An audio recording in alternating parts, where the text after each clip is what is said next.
Scientology survive since the Sea Org has a policy against having children because the work of a Sea Org member is too important to also be burdened with the demands of childcare?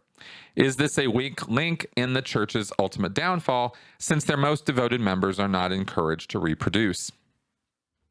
Thanks for this, Holly. And no, not really. Logically speaking, if, people bring this up all the time is, oh, well, if they're not having kids, then how are there going to be more Scientologists? But remember, that's just the Sea Org. Staff and the public Scientologists outnumber the Sea Org by far, and they can still have kids and are encouraged to do so. And that's, they have families and all that. So the Sea Org is more thought of in the Scientology world the same way you might think about monks or monasteries.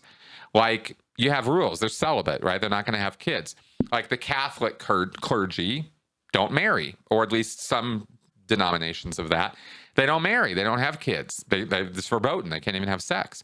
So if that's the case, then how are there going to be more Catholics?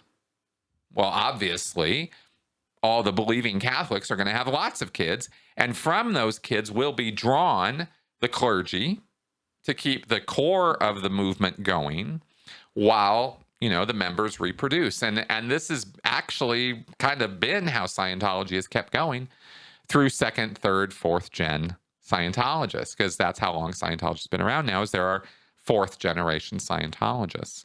So this is not really, a legit logical sort of thing that because the Sea Org can't have kids, Scientology's doomed because they're not going to be reproducing. That's not really how that works. So just mathematically, just thought I'd point that out. So, but thanks for the question, Holly, because I get asked this all the time.